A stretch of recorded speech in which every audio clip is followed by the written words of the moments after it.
ದಕ್ಷಿಣ ಕನ್ನಡ ಜಿಲ್ಲೆಯ ಕಡಬ ತಾಲೂಕಿನ ಕಣಿಯೂರಿನಲ್ಲಿ ಹೊಳೆಗೆ ಕಾರು ಬಿದ್ದು ನಾಪತ್ತೆಯಾಗಿದ್ದ ಇಬ್ಬರು ಯುವಕರ ಶವ ಮಂಗಳವಾರ ಬೆಳಿಗ್ಗೆ ಪತ್ತೆಯಾಗಿದೆ. ಕಾರು ಬಿದ್ದ 250 ಮೀಟರ್ ದೂರದಲ್ಲಿ ಇಬ್ಬರ ಶವ ಪತ್ತೆಯಾಗಿದೆ. ದಕ್ಷಿಣ ಕನ್ನಡ ಜಿಲ್ಲೆಯ ಕಡಬ ತಾಲೂಕಿನ ಕಣಿಯೂರು ಎಂಬಲ್ಲಿ ಮಂಜೇಶ್ವರ ಸುಬ್ರಹ್ಮಣ್ಯ ರಾಜ್ಯ ಹೆದ್ದಾರಿಯಲ್ಲಿ ಕಳೆದ ಶನಿವಾರ ತಡರಾತ್ರಿ ಇಬ್ಬರು ಯುವಕರು ವೇಗವಾಗಿ ಕಾರಿನಲ್ಲಿ ಹೋಗುತ್ತಿದ್ದಾಗ ಕಾರು ಆಕಸ್ಮಿಕವಾಗಿ ಹೊಳೆಗೆ ಬಿದ್ದ ಪರಿಣಾಮ ಇಬ್ಬರು ಕೊಚ್ಚಿಕೊಂಡು ಹೋಗಿದ್ದರು. ಪದೇ ಪದೇ ಭಾರಿ ಮಳೆಯಿಂದಾಗಿ ಉಂಟಾಗುತ್ತಿರುವ ಭೂಕುಸಿತವನ್ನು ಶಾಶ್ವತವಾಗಿ ತಪ್ಪಿಸಲು ತಜ್ಞರ ಅಭಿಪ್ರಾಯ ಕೇಳಲಾಗಿದ್ದು, ವರದಿ ಆಧಾರದ ಮೇಲೆ ಸರ್ಕಾರ ಕ್ರಮ ಕೈಗೊಳ್ಳಲಿದೆ ಎಂದು ಸಿಎಂ ಬಸವರಾಜ ಬೊಮ್ಮಾಯಿ ಹೇಳಿದ್ದಾರೆ. ಪ್ರತಿ ವರ್ಷ ಮಳೆ ಬಂದಾಗ ನದಿ ತೀರ ಪ್ರದೇಶ ಹಾಗೂ ಕೆಲವು ಕಡೆ ಭೂಕುಸಿತದಂತಹ ಪ್ರಕೃತಿ ವಿಕೋಪಗಳು ಸಂಭವಿಸುತ್ತಲೇ ಇದೆ. ಇದನ್ನು ಶಾಶ್ವತವಾಗಿ ತಪ್ಪಿಸಲು ತಜ್ಞರಿಂದ ವರದಿ ಕೇಳಿದ್ದೇವೆ. ಈ ವರದಿಯಲ್ಲಿ ಏನು ಶಿಫಾರಸು ಮಾಡುತ್ತಾರೋ ಅದರಂತೆ ಸರ್ಕಾರ ಮುಂದಿನ ಹೆಜ್ಜೆ ಇಡಲಿದೆ ಎಂದರು. ಕೊಪ್ಪ ತಾಲೂಕಿನ ಗುಡ್ಡೆ ತೋಟದಲ್ಲಿ ಸಚಿವೆ ಶೋಭಾ ಕರಂದ್ಲಾಜೆ ಅವರು ಸಂತ್ರಸ್ತರ ಸಮಸ್ಯೆ ಆಲಿಸದೆ ತೆರಳಿದರು ಎಂದು ಗ್ರಾಮಸ್ಥರು ಗ್ರಾಮ ಪಂಚಾಯತ್ ಎದುರು ಪ್ರತಿಭಟನೆಯಲ್ಲಿ ತೊಡಗಿದ್ದಾರೆ. ಸಚಿವರಿಗೆ ಸಮಸ್ಯೆ ತೋಡಿಕೊಳ್ಳಲು ಜನರು ಕಾದು ನಿಂತಿದ್ದರು. ಆದರೆ ಶೋಭಾ ಅವರು ಮಣ್ಣು ಜರುಗಿದ ಸ್ಥಳ ಪರಿಶೀಲಿಸಿ ಹೊರಟರು. ಸಚಿವರ ನಡೆ ಖಂಡಿಸಿ ಗ್ರಾಮಸ್ಥರು ಆಕ್ರೋಶ ವ್ಯಕ್ತಪಡಿಸಿದರು. ಸಚಿವೆ ವಿರುದ್ಧ ಘೋಷಣೆ ಕೂಗಿದರು. ಈಗ ಸಿದ್ದರಾಮೋತ್ಸವಕ್ಕೆ ತಯಾರಿ ಮಾಡಿಕೊಂಡಿದ್ದಾರೆ. ಮುಂದೆ ಕೆಪಿಸಿಸಿ ಅಧ್ಯಕ್ಷ ಡಿಕೆ ಶಿವಕುಮಾರ್ ಅವರು ಒಂದು ಉತ್ಸವ ಆಚರಿಸಿಕೊಂಡರೂ ಅಚ್ಚರಿ ಇಲ್ಲ ಎಂದು ಸಚಿವ ಮುನಿರತ್ನ ಹೇಳಿದರು. ವಿಕಾಸಸೌಧದಲ್ಲಿ ಮಂಗಳವಾರ ಸುದ್ದಿಗೋಷ್ಠಿಯಲ್ಲಿ ಮಾತನಾಡಿದ ಮುನಿರತ್ನ, ಸಿದ್ದರಾಮೋತ್ಸವದ ಹಿಂದೆ ಚುನಾವಣಾ ರಾಜಕಾರಣವಿದೆ. ಖಂಡಿತವಾಗಿಯೂ ಬೇರೇನೂ ಅಲ್ಲ. ಸಿದ್ದರಾಮಯ್ಯ ಅವರಿಗೆ ಹುಟ್ಟಿದ ದಿನವೇ ಗೊತ್ತಿಲ್ಲ ಎಂದು ಟೀಕಿಸಿದರು.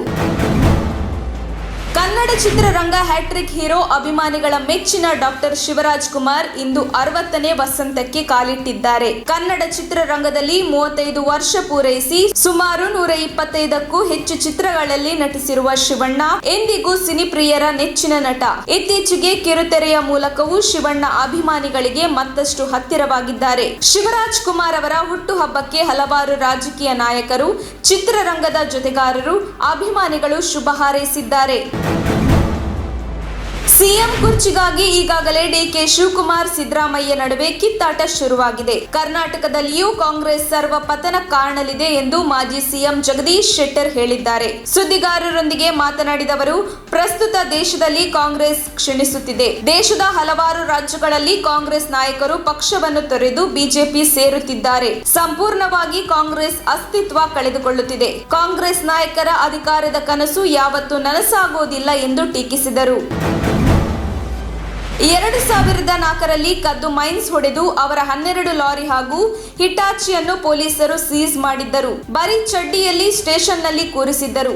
ಆವಾಗ ಸ್ಟೇಷನ್ ಹೋಗಿ ಬಿಡಿಸಿದ್ದು ನಾನು. ಆ ಮನುಷ್ಯ ಇವತ್ತು ಮಾತನಾಡುತ್ತಾನೆ ಎಂದು ಬಿಜೆಪಿ ಅಭ್ಯರ್ಥಿ ದಿಲೀಪ್ ಹೇಳಿಕೆಗೆ ಶಾಸಕ ಆರ್.ಎಸ್. ಶ್ರೀನಿವಾಸ್ ತಿರುಗೇಟು ನೀಡಿದರು. ನಕಲಿ ದಾಖಲೆ ಸೃಷ್ಟಿಸಿ 450 ಎಕರೆ ಸರ್ಕಾರಿ ಜಮೀನು ಗುಳುಂ ಪ್ರಕರಣದಲ್ಲಿ A1 ಆರೋಪಿ ಎಂಬ ಬಿಜೆಪಿ ಅಭ್ಯರ್ಥಿ ದಿಲೀಪ್ ಹೇಳಿಕೆಗೆ ಪ್ರತಿಕ್ರಿಯಿಸಿ, ಇವಾಗ ಅರೆಸ್ಟ್ ಆಗಿರುವ ಆರೋಪಿ ಕರಿಯಣ್ಣ ಯಾರು? ನಿನ್ನಿಂದೆ ಇರೋನಾ? ನಕಲಿ ದಾಖಲೆ ಸೃಷ್ಟಿಸಿ ಸರ್ಕಾರಿ ಜಮೀನು ಅಕ್ರಮ ಮಾಡಿರುವ ವಿಚಾರ ನನಗೆ ಮೊದಲು ಗೊತ್ತಾಯಿತು. ಆವಾಗ ನಾನೇ ತಹಶೀಲ್ದಾರರಿಗೆ ಹೇಳಿ ಪೊಲೀಸ್ ಸ್ಟೇಷನ್ಗೆ ದೂರು ಕೊಡಿಸಿದ್ದೇನೆ ಎಂದು ಹೇಳಿದರು.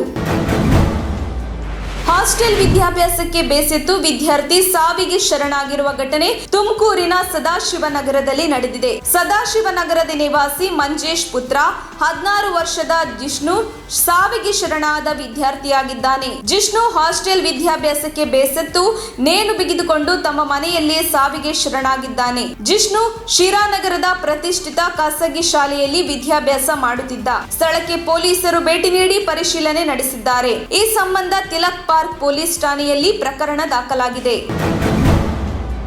ತುಮಕೂರು ಜಿಲ್ಲೆಯಲ್ಲಿ ಮನೆಗಳ್ಳತನ ಮಾಡುತ್ತಿದ್ದ ಖತರ್ನಾಕ್ ಗ್ಯಾಂಗ್ ಅನ್ನು ಪೊಲೀಸರು ಬಂಧಿಸಿದ್ದಾರೆ.